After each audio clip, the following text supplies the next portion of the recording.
आप सभी लोगों का स्वागत है। और आइए आज अपने लोग एक ऐसे विषय पर चर्चा करते हैं जो हर क्लास के लिए महत्वपूर्ण है और हर विषय के लिए महत्वपूर्ण है। कौन सा विषय है वो? कूड़ा कचरा निपटान। कूड़ा कचरा निपटान ये एक ऐसा विषय है, कूड़ा कचरा निपटान, जो हर विषय के विद्यार्थी के लिए महत्वपूर्ण है। हिंदी में है तो निबंध के रूप में आ जाएगा, संस्कृत में है निबंध के रूप में आ जाएगा, इंग्लिश में है निबंध के रूप में आ जाएगा, विज्ञान में है तो पूरा सीधा आ जाएगा कि आप कूड़ा कचरा निपटान कैसे करोगे। सामाजिक विज्ञान के लिए भी महत्वपूर्ण है। और सबसे बड़ी बात तो ये है कि ये अपने लोगों के जीवन के लिए महत्वपूर्ण है। कूड़ा कचरा निपटान, देखिए अपने लोग कचरा पैदा करने में तो बहुत माहिर हैं, लेकिन कचरे का निपटान करने में माहिर नहीं है। मनुष्य एक ऐसी जाति है कि हम दूसरों के जीवन में समस्या पैदा तो कर सकते हैं, समाधान नहीं कर सकते। इंसान की सीमा है, वो समस्या पैदा तो कर देगा किसी के लिए, लेकिन वो किसी की समस्या का समाधान नहीं कर सकता। इसीलिए तो भगवान है, भगवान समस्या पैदा करता है तो समस्या का निदान भी कर देता है। लेकिन अपने लोग केवल समस्या पैदा करना जानते हैं, दूसरों को दुख देना जानते हैं, दुख हरना नहीं जानते हैं। ठीक उसी प्रकार से अपने लोगों का स्वभाव है अपने आसपास की चीजों को गंदा कर दे, लेकिन उसको सफाई करने का ज्ञान शायद अपने लोगों को है नहीं, और अगर है तो उसको अपने लोग लागू नहीं करते हैं। तो कूड़ा कचरा निपटान कैसे करेंगे, इसी विषय पर आइए हम लोग आज पढ़ें। अब ये कूड़ा कचरा निपटान इतना जरूरी क्यों है?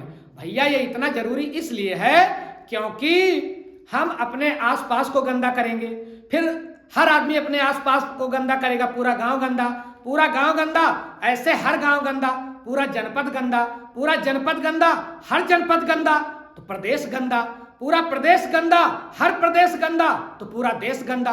इतनी गंदगी अगर हमारे आजू बाजू में कचरा ही कचरा होगा तो फिर हमारी जिंदगी भी कचरा युक्त हो जाएगी। तो जिंदगी को कचरा युक्त ना करें, इधर उधर कचरा ना करें। और अगर कचरा हो ही गया, अनिवार्य रूप से हमसे हो ही गया, हमने फालतू चीजें फेंकी, तो उसका निपटान कैसे करेंगे, इसी विषय पर आइए थोड़ा सा अपने लोग अवलोकन करें। तो पहले तो अपने लोग ये जान ले कि ये कूड़ा कचरा होता किसने किस्म का है। देखिए अपने लोगों के जीवन में कोई सामान हम लोग लाते हैं तो उसमें से कुछ सामान फालतू निकलता है। अब जैसे हम बाजार से केला लेकर आए तो केले का छिलका कूड़े के रूप में निकाला जाएगा। हम आलू लेकर के आए बाजार से तो आलू का छिलका कूड़े के रूप में निकाला जाएगा, कचरे के रूप में निकाला जाएगा। हम कपड़ा लेकर के आए बाजार से तो कपड़े की पॉलीथीन कचरे के रूप में फेंकी जाएगी। तो ऐसे उपयोगी चीज अनुपयोगी चीज में ही बंद रहती है। कोई उपयोगी चीज किसी अनुपयोगी चीज में ही बंद रहती है। टॉफी के बाहर टॉफी का कवर और नीचे टॉफी, तो टॉफी हम खाते हैं और उसकी कवर फेंक देते हैं, वही कचरा हो गया। तो उपयोगी चीज के बाहर अनुपयोगी चीज भी होती है, उसी को हम फेंक देते हैं, परिवेश को गंदा करते हैं। आइए अपने लोग भैया ये जान ले कि ये कचरा होता कितने किस्म का है। तो देखो भैया, जो कचरा हम लोग पैदा करते हैं, जिनको हम बाजार से ला करके मतलब की चीज तो ले लेते हैं, फालतू चीज फेंक देते हैं, अपने परिवेश को गंदा कर देते हैं, वो कितने प्रकार का होता है। तो देखिए भैया, कचरा दो प्रकार का होता है। एक तो होता है जैव निम्नीकृत। कैसा कचरा? जैव निम्नीकृत। ये जैव निम्नीकृत कचरा भैया वो कचरा है जो जैव निम्नीकृत, निम्न माने छोटा और कृत कर दिया जाए, जैव माने जैव बैक्टीरिया, छोटे छोटे जीवों के द्वारा। तो ऐसा कचरा ध्यान रखें, ऐसा कचरा जिसको छोटे छोटे बैक्टीरिया खा करके खत्म कर दें, उसको खत्म करने के लिए अपने लोगों को कोई व्यवस्था नहीं करनी है। उसकी फैक्ट्री भगवान के पास अपने आप है। भगवान अपने आप, प्रकृति अपने आप उस कचरे को समाप्त कर देगी। जैसे केले का छिलका आप हटा दें तो कोई जानवर खा लेगा, या धरती कहीं फेंक दें तो कुछ दिन के बाद वो सड़ करके खाद बन जाएगा। पेड़ों की पत्ती कचरा है, हम लोग घर को बुहारते हैं, दरवाजे को बुहारते हैं, पत्ती ले जा करके फेंक आते हैं, पत्ती सड़ जाती है, उर्वरक के काम आ जाती है, खेत का उपजाऊपन बढ़ा देती है। तो ऐसे कचरे, ऐसे कूड़े कचरे जिनको बैक्टीरिया खा करके खत्म कर दे, जैसे कोई हाथी मर गया, अब हाथी मर गया तो एक प्रकार से कचरा हो गया, डेड बॉडी उसकी कचरा हो गई। कोई पेड़ गिर गया, एक प्रकार से वो कचरा हो गया।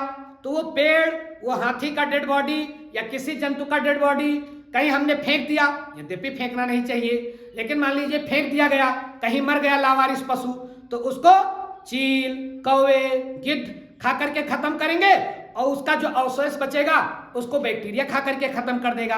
तो डेड बॉडी कैसा कचरा है, वो जैव निम्नीकृत है, उसको बैक्टीरिया खा पी करके फिनिश कर देंगे, ये जैव निम्नीकृत है।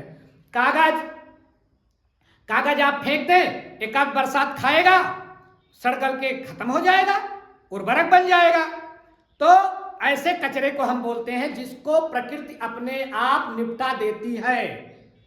उसके लिए अपने लोगों को ज्यादा कुछ नहीं करना है, केवल अगर हम लोग क्या बना दें, हम लोग बना दें गड्ढा।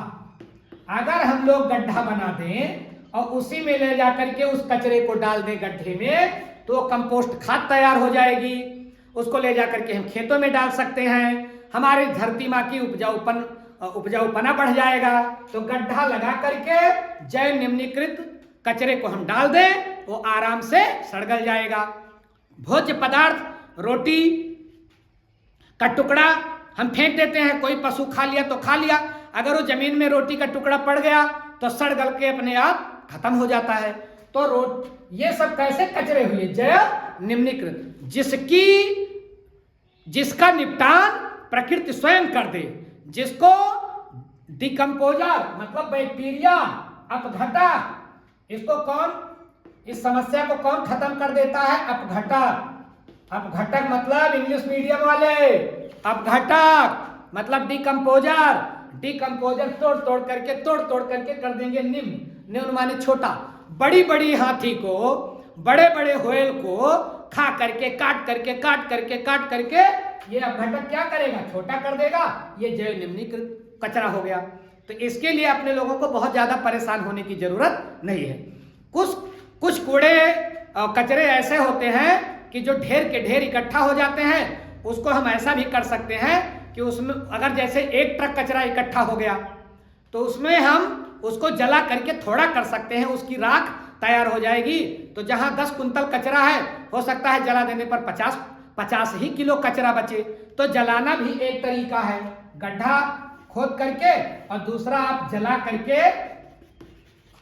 जलाकर राख बना दें, तब भी ढेर सारा जो कचरा है वो कम हो जाएगा।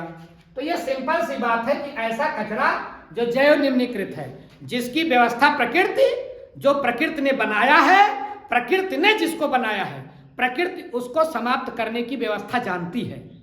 प्रकृति के पास बड़ी समझदार है, प्रकृति बड़ी उदार है। प्रकृति जो बनाती है, प्रकृति उसको खत्म करना भी जानती है। हम लोग बनाना जानते हैं एटम बम, खत्म करना नहीं जानते। हाइड्रोजन बम बनाना जानते हैं, खत्म करना नहीं जानते। हम गोली मार करके किसी को मारना जानते हैं, उसको बचा नहीं सकते। तो हमारी एक मर्यादा है। लेकिन प्रकृति कचरा पैदा करती है, जो प्रकृति के द्वारा जो है, उसको प्रकृति आप कहीं लगा दे, रख दे, कुछ दिन के बाद उसका पता ही नहीं चलेगा। तो ऐसा कचरा जिसको प्रकृति अपने आप मैनेज कर लेती है, उसको बोलते हैं जैव निम्नीकृत, जिसको बैक्टीरिया या अपघटक खा करके खत्म कर दें। दूसरा कचरा है भैया अजैव निम्नीकृत। अजैव निम्नीकृत, अब ये वो खतरा है, ये वो कचरा और खतरा है। अजैव निम्नीकृत कचरा भी है, खतरा भी है। इसको हम बनाते हैं। ये मानवकृत कूड़ा कचरा है। तो मनुष्य जो बनाता है, तो कंस्ट्रक्शन तो जानता है, डिस्ट्रक्शन करना उसका नहीं जानता, उसको निपटाना नहीं जानता। ऐसे कचरे जो अपघटक समाप्त न कर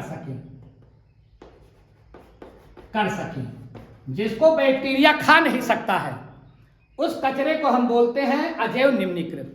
जो छोटे छोटे जानवर जिसको हम आंखों से नहीं देख सकते, छोटी छोटे बैक्टीरिया जिनको खा करके खत्म ना कर सके, वो कैसा कचरा है? अजैव निम्नीकृत। जैसे सबसे अच्छा उदाहरण है पॉलीथीन। अब पॉलीथीन फैक्ट्री में बनती है, पॉलीथीन प्लास्टिक की चीजें फैक्ट्री में हम बनाते तो हैं, लेकिन उसको निपटाना नहीं जानते हैं। कैसे खत्म करेंगे? जलाएंगे तब भी नहीं खत्म होगा। धरती के नीचे डाल देंगे तो 5 साल के बाद खोदिए, पॉलीथीन वैसी की वैसी आपको नई नवेली मिलेगी जैसे आपने दबाया था। और डेड बॉडी को हम जमीन में डालते हैं, 2 साल के बाद खोदिए उसकी हड्डी का पता ही नहीं चलता कहाँ चली गई, तो वह जैव निम्नीकृत है डेड बॉडी। लेकिन पॉलीथीन, छोटी सी पॉलीथीन कहीं आप मिट्टी में दबा करके देख लो, वैसे की वैसी आपको 10 साल बाद मिलेगी। इसका मतलब ये अजैव निम्नीकृत कचरे हैं, इनका निपटान प्रकृति नहीं कर पाती क्योंकि इसको मनुष्य ने बनाया है। तो ये जो अजैव निम्नीकृत कचरा है, आइए हम लोग देखें कि इसको कैसे कम कर सकते हैं। कूड़ा कचरा निपटान में देखिए, कूड़े कचरे निपटान में अजैव निम्नीकृत जो कचरा है, अजैव निम्नीकृत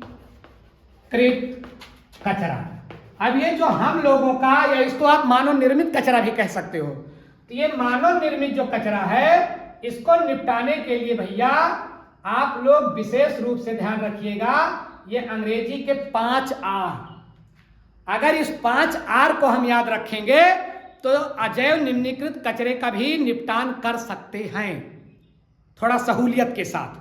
यद्यपि ये अजैव निम्नीकृत बहुत खतरनाक है, इसको डिस्ट्रॉय करना बहुत जो है कठिन है, लेकिन ये 5 आर ऐसे हैं जिनका हम उपयोग करें तो कचरे थोड़ा कम हो सकते हैं। तो इसमें से भैया ये 5 आर में से पहला आर, ध्यान रखें, पहला आर करें रिफ्यूज। क्या करना है? रिफ्यूज।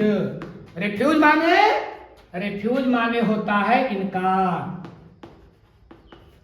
ये जो अजैव निम्नीकृत चीजें बनी हैं, पॉलीथीन है, प्लास्टिक के सामान है, प्लास्टिक का डिब्बा है, प्लास्टिक की बाल्टी है, प्लास्टिक का गिलास है, इसको इनकार करें। रिफ्यूज मतलब इनको इनकार करें, हाथ जोड़ें। आप बाजार जाएं तो अपना थैला ले करके जाएं। अगर बाजार वाला भैया अपने लोगों को पॉलीथीन देता है तो उससे हाथ जोड़े कि भैया मेरे पास थैला है, इसमें धनिया मिर्चा और टमाटर और बैगन डालिए। तो ये इनकार करें। ऐसी चीजें जो अजैव निम्नीकृत है, पॉलीथीन है, प्लास्टिक है, प्लास्टिक के डिब्बे हैं, इसको इनकार करें, लेना ही नहीं है। पहली बार पहले आर का क्या ध्यान रखें? रिफ्यूज, इनकार करें। लेकिन अपने लोग जब बाजार जाते हैं तो राजा बाबू की तरह जाते हैं, बाजार वाले भैया से, सब्जी वाले भैया से कहते हैं, अगर उसने तौला कहा बाबूजी थैले में ले लीजिए, अपने लोग बिगड़ जाएंगे। कैसी दुकान करते हो? पॉलीथीन नहीं रखते हो? अपने लोग तो वहाँ राजा बाबू बन जाते हैं, तो पॉलीथीन ले लेते हैं जबरदस्ती, और उसको भी धंधा करना है तो पॉलीथीन दे देता है। पहला ध्यान रखना है अपने लोगों को इनकार। अपने लोग तो इतने बदतमीज किस्म के हैं कि जब अपने लोग बारात जाते हैं तो बारात में हर बाराती का ठसक तो देखने लायक रहता है। अब वो पहुंचेगा जब बारात में, उस पक्ष में बाराती बनकर जाएगा, तो पहले नंबर पर जब वहां पहुंचेगा तो पूरा बॉटल पानी का लगा रहेगा, गिलास लगा रहेगा। एक गिलास पानी उठाएगा, हाथ धोएगा, दूसरा गिलास पानी उठाएगा, मुंह धोएगा, तीसरा गिलास पानी उठाएगा, एक घूंट पिएगा, फेंकता जा रहा है गिलास, चौथा गिलास उठाएगा, चौथी बोतल उठाएगा तो मिठाई खाकर पानी पिएगा, फिर हाथ धोएगा, फिर खाना खाते समय पानी बर्बाद करेगा, गिलास बर्बाद करेगा। अपने लोग एक कार्यक्रम में क्या 10-15 गिलास भी एक आदमी नहीं बर्बाद करता है? निश्चित रूप से करता है। क्यों? क्योंकि वहां हम लोग बाराती रहते हैं ना, ठसक कहने बारातियों का ठसक, तो क्या से क्या होता है, तो बर्बाद करते हैं हम लोग गिलास। वो गिलास एक बंदा बर्बाद करता है, 10-10, 15-15 गिलास, जिसको डिस्ट्रॉय नहीं किया जा सकता। प्लास्टिक का गिलास मिट्टी में आप डाल दें, 10 साल के बाद वैसे आपको फिर मिलेगा। ये कचरा अगर होता रहा तो एक दिन पूरी धरती कचरे का भंडार बन जाएगी, कचरे का ढेर बन जाएगी, कूड़े का ढेर बन जाएगी। जरा सोचो तो, इसको आप जलाते हो तो कितनी बेतुका दुर्गंध आती है, और तब भी वो डिस्ट्रॉय नहीं होता, कुछ ना कुछ उसका अवशेष मिट्टी को बंजर करने भर के लिए बच जाता है। तो भैया ध्यान रखें, कि पहला काम करें इनकार। हम लोगों के बचपन में तो जब न्योता आता था, हम लोग निमंत्रण में जाते थे तो अपना लोटवा ले करके जाते थे, और लोटा बड़ा काम करता था। पहली बात तो हम लोग छोटे छोटे रहते थे तो मारपीट करने के काम भी लोटा आ जाता था। अगर कोई ज्यादा आंख दिखाए तो मुक्के में लोटा डाल करके लोटे से प्रहार करिए। दूसरा, लोटा क्या काम आता था? पर्यावरण को बचाता था।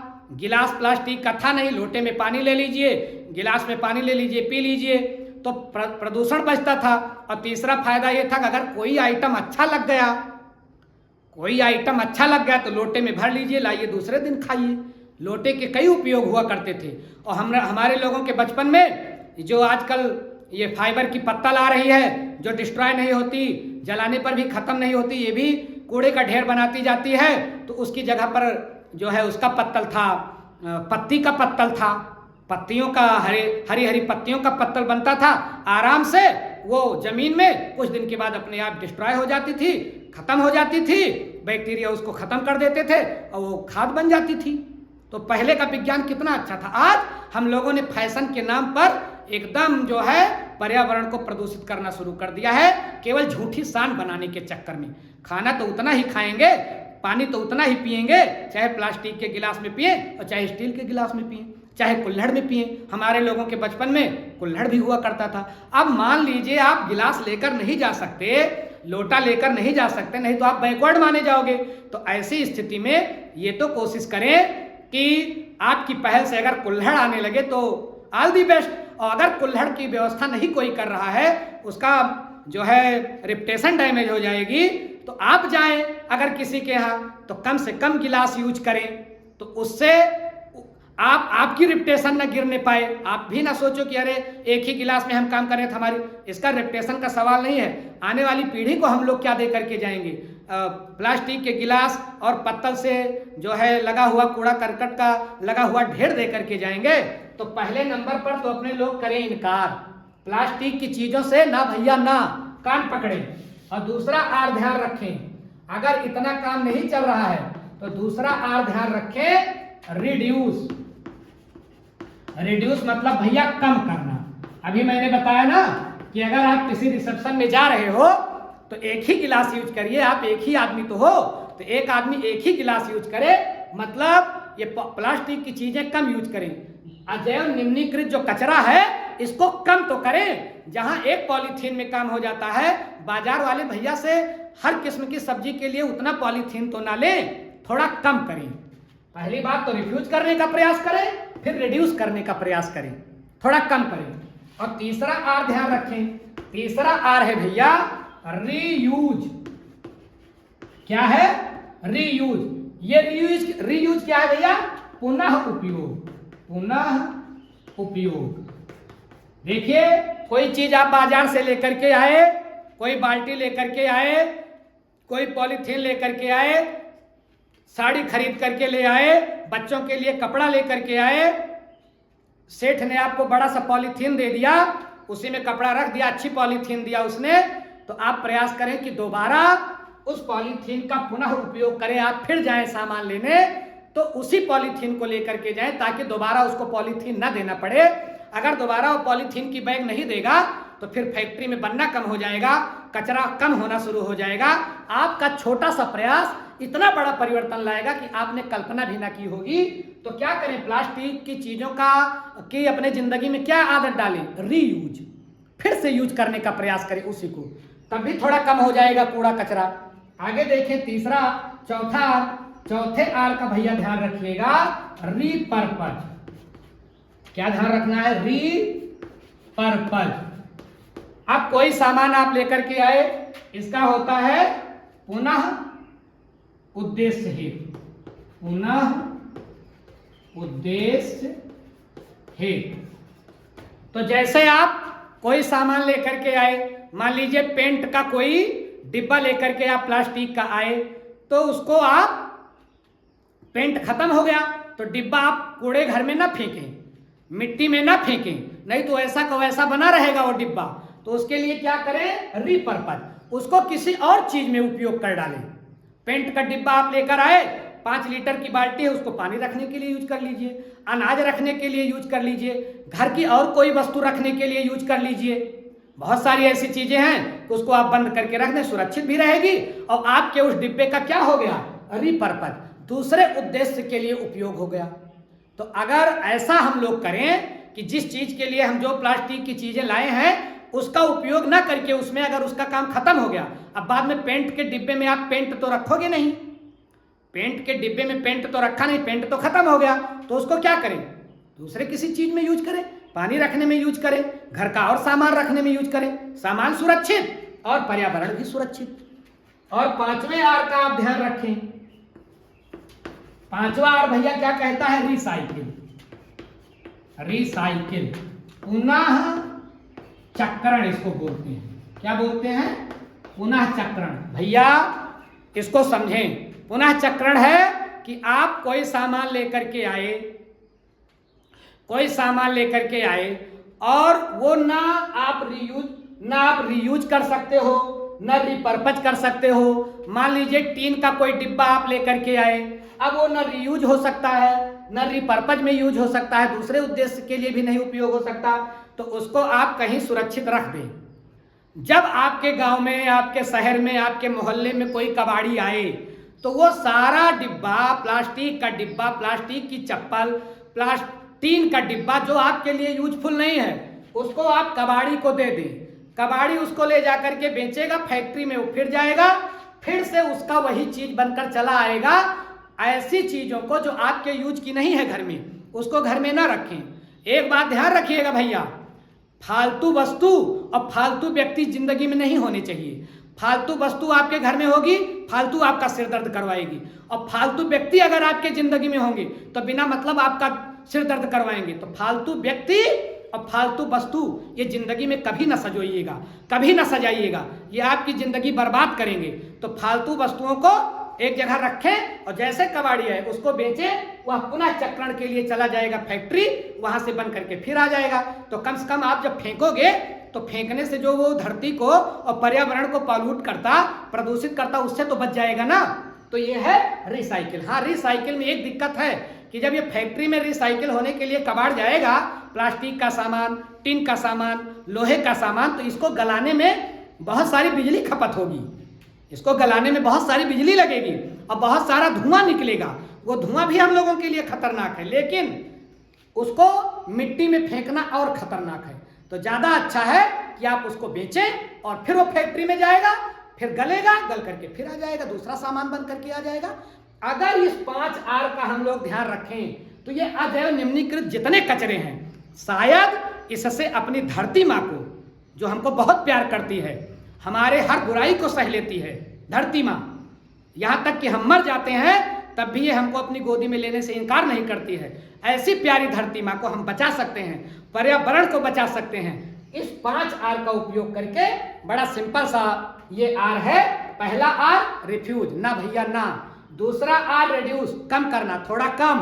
तीसरा आर रीयूज, किसी और चीज में उपयोग करना। चौथा आर रिपर्पज, किसी और उद्देश्य के लिए उपयोग करना। और 5वां आर रिसाइकिल। ये सब ना हो पाए तो बेच दिया जाए।